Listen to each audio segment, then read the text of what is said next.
the young are bearing a big brunt of that. So it doesn't look like either 010 or 12 are going to be particularly hospitable for any any cause, any Democratic cause. Why did you even think you were going to win? I mean, so maybe that we can work from that. The initial polling that I saw showed that it was going down. And as I recall, that trend continued till maybe, I know I'm not precise on this, maybe 2 months, a month before the actual election. But isn't that right? Like at the very beginning, it looked like it was going down. So I thought, hey, no problem, because I'm a poll-driven person.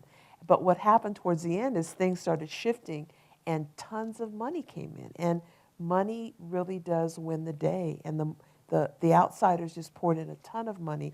I understand our side put in a lot of money as well, but we weren't able to turn the tide. And I'll tell you, I resist a little bit the way in which you sort of somewhat fatalistically said, well, 2010, 2012, they both look not so good. There is something very important that is happening. And even if it's not yet reflected in the polling about whether people who voted for Prop 8 are prepared to reconsider, since the California Supreme Court's decision, we have 4 more states that by either Supreme Court decision of the state or by the legislature, and increasingly by the legislature in New Hampshire, Vermont, and Maine, this was done legislatively. And we're fighting the fight of our lives in Maine, by the way. One of the things that you all should be doing is giving financial support to the effort to preserve what the legislature did in Maine. We can win this fight. The polling is right on the cusp. The amounts of money involved are not huge, and they need the money. So you should be giving your money to that cause. And I don't work for them, but you should be giving your money to that cause. If we get New York and New Jersey, that's going to be huge. And we very well might get both New York and New Jersey.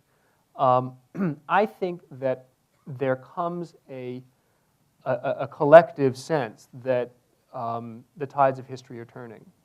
And I think that matters because part of the question, how do you get somebody to do something differently from what they did before, is you give them a way to do it which allows them to keep feeling good about themselves.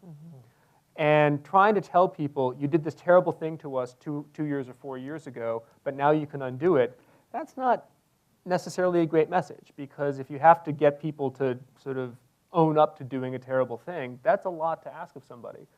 But if the message is, we're living in a different time, and this is, ideas are shifting, and whatever happened in 2008, we can all acknowledge that we're in a different moment right now. That gives people a way of doing the right thing, which doesn't require them to admit that they did something bad in 2008. And as much as we would like to tell them that they did something bad in 2008, that's not how you win their hearts and minds. I have 2 points I want to make, and one is a kind of a dry point. And that is, at the end of the day, you make the decision based on the polling. I can have intuitive feelings about how people are going to come out to vote, but you take a poll and you find out how people are going to vote. Second point, less dry. My understanding is that most people who oppose marriage equality think they don't know a gay person.